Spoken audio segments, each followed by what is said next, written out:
नमस्कार हजुरहरूलाई लक्ष्मी रुद्राक्ष युट्युब च्यानलमा स्वागत छ। आज हजुरहरूलाई हामीले बुढानी कण्ठ जलनारायण भगवानको विषयमा थोरै जानकारी दिनको लागि भिडियो बनाइरहेको छु। बुढानी कण्ठको बारेमा जानकारी चाहनुहुन्छ भने भिडियोलाई अन्तिमसम्म हेर्नु होला। आज हामी यहाँ गुरुसँग बुढानी कण्ठ भगवानको बारेमा थोरै जानकारीको लागि हामी जानकारी दिँदै हुनुहुन्छ। नमस्ते नमस्ते गुरुजी। अनि हाम्रो यो बुढानी कण्ठ चाहिँ कसरी उत्पन्न भयो त्यसको बारेमा कुनै जानकारी दिनुहुन्छ? भगवान बुढानी कण्ठको इतिहासमा हजुरहरूलाई बताउँछु। कलियुगको सुरुमा त्यो काठमाडौँ उपत्यका जलैजलले भरिपूर्ण भएको थियो। मञ्जुश्री नाम गरेको राजाले जब कुवारबाट त्यो जल विकास गरिसक्नु भएपछि त्यहाँ चाहिँ बस्ती बस्न योग्य स्थान भयो। त्यहाँ नीलकण्ठ नाम गरेको एकजना वृद्धको खेत थियो। अनि उहाँ किसानहरूले यसलाई चाहिँ खलोको रूपमा, जहाँ अहिले भगवान हुनुहुन्छ, खलो भने चाहिँ ल्याएर धान छुट्ने भन्छौँ हामी, त्यसको रूपमा प्रयोग गर्नुहुन्थ्यो। अनि सबैले यहाँ धान फटाउँदा चुड्दा चाहिँ डबल हुन्थ्यो। अनि नीलकण्ठलाई विचार लाग्यो, यहाँ चाहिँ के त्यस्तो शक्ति छ, यसरी खनेर हेर्छु भनेर उनले खेत खन्न थाल्नुभयो। खन्दाखेरि भगवानको नाक तासियो। त्यसपछि अनि शङ्ख लिएर जुन सुत्नु भएको छ देब्रे हातको बुढियाउला त्यो काटिएको छ, हामीले देख्न सक्छौँ मन्दिरमा। अनि त्यहाँबाट रगत आउन थाल्यो। रगत आइसकेपछि नीलकण्ठलाई चिन्ता लाग्यो। अनि उहाँले अब खन्न छोडेर घर जानुभयो। बेलुका भइसकेको थियो, सुत्नुभयो। भगवान चाहिँ अनि राति सपनामा आउनुभयो। हे नीलकण्ठ, म द्वापर युगदेखि यहाँ पुरिएर बसिरहेको छु। तिमी वृद्ध छौ, तिम्रो नाम नीलकण्ठ छ। वृद्ध नीलकण्ठ यानि कि बुढा नीलकण्ठ नामले त्यो मन्दिर प्रख्यात हुनेछ। अनि यहाँ चाहिँ साना साना बटु कुमारहरूलाई पूजा अर्चना गर्न लगाऊ। किन भन्दा शिर पूजा गर्दाखेरि नागमा टेकेर अनि जानुपर्छ, नागहरूमा। त्यही भएर त्यो साना बाबुहरूलाई पूजा गर्न लगाऊ। अनि त्यसपछि यहाँ चाहिँ षोडशोपचारले चाहिँ पूजा गर्न लगाऊ।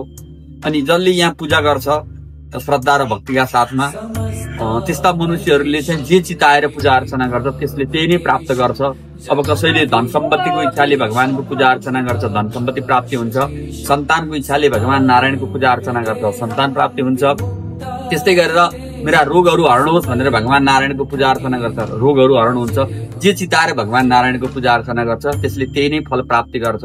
अब तिमीले चाहिँ भोलि सम्पूर्ण यो लोकवासीहरूलाई, स्थानीयहरूलाई जम्मा गरेर हातको सहाराले यो हतियार बिना चाहिँ मलाई निकाल भन्नुभयो। सोही अनुसार नीलकण्ठले हतियार बिना त्यो मूर्तिलाई निकाल्नु भयो। निकालिसक्नु भएपछि अनि त्यही अनुसार पूजा अर्चना हुँदै गयो। अनि अब यहाँ चाहिँ भगवान यहाँ हरिहरको रूपमा हामी यहाँ पूजा गर्छौँ। हरि भनेको भगवान विष्णु, हर भनेको शिव। किन भन्दाखेरि यहाँ चाहिँ नीलकण्ठ भन्ने भगवान महादेवको नाम होइन, नीलकण्ठ। अनि मूर्ति चाहिँ भगवान विष्णुजीको मूर्ति हो। त्यस कारणले यहाँ हरिहरको रूपमा हामीले पूजा अर्चना गर्छौँ। यहाँ पूजा अर्चना गर्दा सुख शान्ति समृद्धि ऐश्वर्य सबै राम्रो, सबै कल्याण, सबै भलो, घर परिवारमा सुख शान्ति, नवग्रहहरू शान्ति त्यस्तो हुन्छ। र अनि प्रताप मल्लको पालामा भगवान बुढानी कण्ठको दर्शन गर्न भनेर प्रताप मल्ल आउनु भएको थियो। यहाँ 12वटा नागहरू थिए। अनि एउटा नाग चाहिँ भगवानले नागलाई अराउनु भयो, तिमी गएर प्रताप मल्ललाई यहाँ दर्शन गर्नु नदेऊ भनेर छेक्न लगाउनु भयो। उयो रुखमुनि ती नाग अहिले पनि छ, पूजा हजुर हजुर। अनि त्यहाँ चाहिँ प्रताप मल्लले जब घोडाबाट ओर्लिनु पर्नु भएको थियो, नाग देखिसकेपछि अब म यहाँ बस्न सक्दिनँ, यहाँ ओर्लिन सक्दिनँ भनेर प्रताप मल्ल फर्केर जानुभयो। प्रताप मल्लले यहाँ जस्तो मूर्ति छ त्यस्तै मूर्ति तिमीले हनुमान ढोकामा बनाउन लगाऊ भनेर कालीगढहरूलाई अराउनु भयो। त्यही अनुसार कालीगढहरूले हनुमान ढोकामा यस्तै मूर्ति तयार गरे र आज पनि त्यो हनुमान ढोकामा त्यो मूर्ति हामीले देख्न सक्छौँ। र जुन मनुष्यले चाहिँ भगवान नारायणको दर्शन गर्छन् त्यस्ता मनुष्यहरूलाई भगवानले आशीर्वाद प्रदान गर्नुहुन्छ, सुख शान्ति हुन्छ। यो वैकुण्ठ धाम हो। जसले यस्तो पवित्र धाममा आएर एकपटक भगवान नारायणको दर्शन गर्छ भने त्यसले सुख शान्ति समृद्धि ऐश्वर्य प्राप्ति गर्छ। यही नै हो यसको प्राप्ति। राजाहरू चाहिँ आउन नहुनेको कारण के होला भन्दिनुहोस्? प्रताप मल्ललाई श्राप पर्यो। किन भन्दाखेरि अब राजाहरू पनि अब केही कुरामा अधार्मिक हुनुहुन्थ्यो होला। त्यो हिसाबले प्रताप मल्ललाई उहाँले चाहिँ तिमी मबाट आउन योग्य छैनौ भनेर भगवानले चाहिँ नागलाई बाटोमा लगेर राख्नुभयो, यानि कि त्यो छेक्न पठाउनु भयो। त्यही भएर राजाहरू चाहिँ भगवान प्रताप मल्लको पाला भन्दा पनि अगाडिदेखि पनि कोही राजा आएको भन्ने इतिहास छैन। त्योभन्दा पछि पनि प्रताप मल्लको त्यो इतिहास अनुसार कोही राजाले त्यहाँ दर्शन गर्नु भएको छैन भन्ने यहाँ हामीले विचार गरेका छौँ। त्यसो भए यहाँ जे पनि मनबाट माग्यो भने चाहिँ सबै पूर्ण हुन्छ। पूर्ण हुन्छ। वैकुण्ठ धाम हो, जसले यो धाममा पाइलो टेक्दछ त्यसको सम्पूर्ण चिजहरू सुख शान्ति समृद्धि मिल्छ र जसले जे चिताएर भगवान नारायणको पूजा गर्छ त्यसले त्यही नै प्राप्ति गर्छ। हामीले पूजा नगरिकन त हामीले केही पनि प्राप्ति हुँदैन। जस्तो हाम्रो आमाहरूले हामी नरोइकन हामी सानो हुँदाखेरि बुबु खुवाउनुहुन्न, त्यस्तै गरेर भगवानलाई पनि हामीले आएर नपुकारिकन भगवानले नै हामीलाई केही दिनु।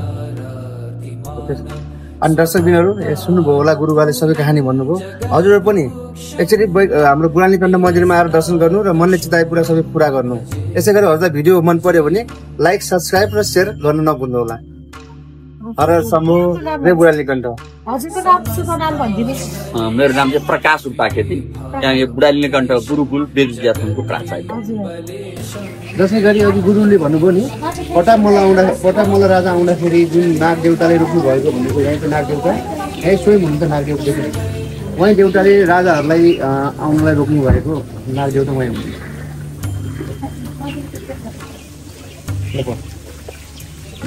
जय जलनारायण।